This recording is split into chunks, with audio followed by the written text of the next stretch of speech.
High বন্ধুরা, আশা করি তোমরা সবাই ভালো আছো। তো আজকে কোথায় বেরিয়েছি দেখতেই পাচ্ছ, একটা জায়গায় যাচ্ছি। তো সেটা হচ্ছে আমাদের এখানে মেদিনীপুর টাউনের ভিতরে।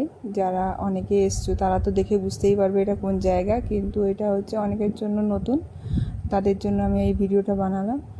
এখন হচ্ছে ওই যাচ্ছি, যাওয়ার পথে এই যে ওই বড় গাছটা দেখতে পাচ্ছ, এই গাছটা এখন এইভাবে আছে, কিন্তু কিছুক্ষণ পরে এই গাছটাকে দেখাবো আমি যে কী সুন্দর হয়ে সাজিয়ে দেবে। তোমরা যেভাবে ভিড়টা দেখতে পাচ্ছ, আর মানে এইভাবে ভিড় এতটা থাকে না। আজকে আমি ভিডিওটা ছাড়লাম, কিন্তু এটা শ্যুট করেছিলাম আমি হচ্ছে 15ই আগস্ট বিকেলবেলায়। তো হচ্ছে এই এই যে মন্দিরটা, এটা হচ্ছে আগে ছিল না, এই মন্দিরটা এখন নতুন হয়েছে। মন্দিরটার ভিতরটা খুবই সুন্দর, বাইরে থেকে যেটা আমি দেখালাম, বাইরে থেকে যতটা সুন্দর ভিতরটাও ততটাই সুন্দর। এটা আগে ছিল না, কিন্তু এখন নতুন হওয়ার কারণে এখানে হচ্ছে অনেক লোকজন আসে বিশেষ করে মন্দিরটাকে দেখার জন্য। তো এটা হচ্ছে আমাদের এখানকার রাম মন্দির। তো আমি এখন একটু প্রণাম করে নিলাম, আর এখন বিকেল এখানে চারিপাশটা আমি তোমাদেরকে ঘুরে দেখাবো যে এখানে কতটা সুন্দর আগে থেকে করে দিয়েছে। আগে এভাবে ছিল না, আগে জাস্ট একটা নদীঘাটে যাওয়ার জন্য যেমন রাস্তা হয় সেরকমই রাস্তা ছিল, কিন্তু যেভাবে উন্নতি হচ্ছে সব কিছু এইভাবে রাস্তাঘাট, তারপর এখানে দোকানপাট, মন্দির, সব কিছুই নতুন তৈরি করে খুব সুন্দর করে দিয়েছে। তো এখানে মানুষজন ওই জন্য ঘুরতে আসে বিকেলবেলা, আর গরমের দিনে তো খুবই ভিড় হয়। এখানে খুব সুন্দর ঠান্ডা বাতাস পাওয়া যায় নদীর ধারে। তো আমি হচ্ছে প্রণাম করে নিলাম, এরপরে হচ্ছে নিচে চলে যাবো। ওই সামনে নদীর ঘাট আছে, নদীর ঘাটটা দেখানোর জন্য চলো ওখানটা দেখে আসি নদীর ঘাটটা কত সুন্দর করে রেখেছে। এখানে আমাদের যত মেদিনীপুর টাউনের মধ্যে যত পুজো হয় সব ঠাকুরকেই এখান থেকে বিসর্জন দেওয়া হয়। দুর্গা পূজা, কালী পূজা, সব পুজোরই এখানে বিসর্জন হয়, সব ঠাকুরেরই। মেদিনীপুর টাউনের যত ঠাকুর হয় সব এখান থেকে বিসর্জন করা হয়। এখানে যে গাড়ি ঘোরানো, নিয়ে আসা, মাকে বিসর্জন করা, সব কিছু এখানে খুব সুন্দর হয়ে যায়। দুর্গা পুজোয় তো প্রচুর ভিড় হয়, মানুষের বিসর্জন দেখার জন্য এখানে অনেকে ভিড় হয়। এখন হচ্ছে মানুষ এই যে সবাই ভিড় করে রেখেছে এই নদীর ঘাটে। আর এটা হচ্ছে আমাদের এখানকার কাঁসাই নদীর উপরের যে ব্রিজ, আর এই পুরো নদীটা পাড়ার উপর দেখা যাচ্ছে।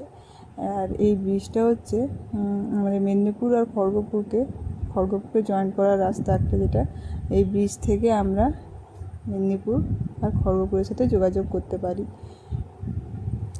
এই ব্রিজটার নাম হচ্ছে দেশপ্রাণ বীরেন্দ্র সেতু, কিন্তু আমরা হচ্ছে মোহনপুর ব্রিজের নামেই জানি। তো হচ্ছে এই ব্রিজটা এখন অনেকটাই দূরে আছে, আমি কাছ থেকে আর দেখাতে পারলাম না, কেননা হচ্ছে অনেকটা দূর। মোহনপুর ব্রিজটা হচ্ছে আমাদের গান্ধীঘাট থেকে অনেকটাই। তো এই নদীটা হচ্ছে আগে অনেকটা চওড়া ছিল, এখন এতটা চওড়া নেই। আর এই যে এখনই আকাশটা মেঘলা হয়ে আছে, আর ওই দূরে যে দেখা যাচ্ছে ওখানে হচ্ছে ওটাকে গোকুলপুর গ্রাম বলা হয়। ওইখানে অনেক কলকারখানা পাওয়া আছে। এই যে নদীতে এখন হচ্ছে এখন নৌকা চলে না, আগে নৌকা চলতো। আর হচ্ছে এই ঘাটটাই যে বাঁধানো হয়েছে যাতে করে গাড়ি নেমে করে হচ্ছে ঠাকুরকে বিসর্জন করার সুবিধা হয়। আর এই যে যাচ্ছি এখানে এই গাছের তলা থেকে আমরা চলে যাবো, ওই ভিতরে একটু পার্কের মতন করা হয়েছে। আর এই যে আমাদের এখানে সামনে লেখা আছে আই লাভ মিদনাপুর। অনেকে এখানে দাঁড়িয়ে ছবি তুলে, এখানে ছবি তোলার জন্য আর হচ্ছে রিলস করার জন্য খুব সুন্দর জায়গা একটা। তোমরা দেখতেই পাচ্ছ কত সুন্দর এইখানটা সাজিয়ে রেখেছে। চলো আর ভিতরটা যাই, ভিতরটায় গিয়ে দেখাচ্ছি ভিতরটা কি সুন্দর পার্কের মতন করা আছে, আর বসার জায়গাও রয়েছে। আর এই যে গাছটার কথা বলছিলাম, এই গাছটাকে কত সুন্দর সাজিয়ে দিবে, একটু পরে দেখতে পাবে।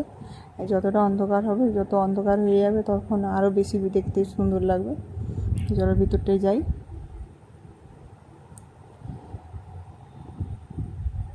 এত মানুষজনের ভিড়, আমি আর পেরোতে পারছি না। তো যাই হোক, সাইড কেটে কেটে আমি ঢুকে এলাম এই যে এখানটায় ছবি তোলার জন্য, আর হচ্ছে ভিডিও করার জন্য খুব সুন্দর একটা জায়গা।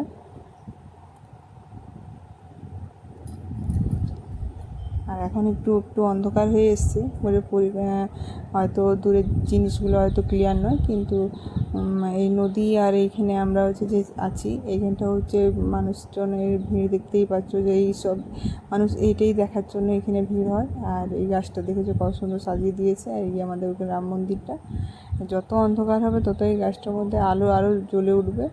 পুরো গাছটার মধ্যে এইভাবেই সাজানো আছে। ভিডিওটা যদি ভালো লেগে থাকে অবশ্যই লাইক কমেন্ট করবে, লাইক কমেন্ট করে শেয়ার করে দেবে। আর কমেন্টে প্লিজ জানাবে যে ভিডিওটা কেমন লাগলো। আমার ফেসবুক পেজে যদি কেউ নতুন থেকে থাকে তাহলে প্লিজ ফলো করে নেবে আর সাবস্ক্রাইব করবে। এইভাবে নতুন নতুন ভিডিও দেওয়ার জন্য আমার তখন আরও উৎসাহ বাড়বে। আমি বুঝতে পারবো যে আমার বন্ধুরা কতটা আমার ভিডিও দেখতে পছন্দ করে।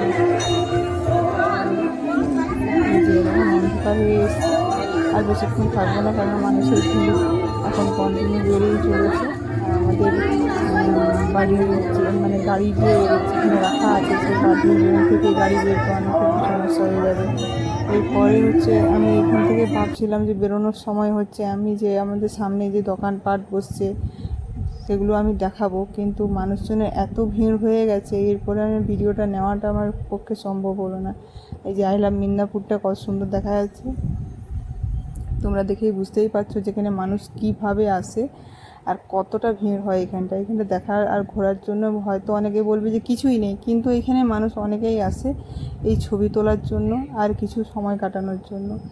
আর আমরা এই যে বেরিয়ে চলে এলাম, একটু কিছু এখানে খাবার দাবার নেবো, নিয়ে করে বাড়ি চলে যাবো, কেননা এত ভিড় হয়ে গেছে এখানে বসে খাওয়ার আর সময় হবে না। ভিডিওটা যদি ভালো লাগে অবশ্যই লাইক করবে। সবাই ভালো থাকবে, টাটা।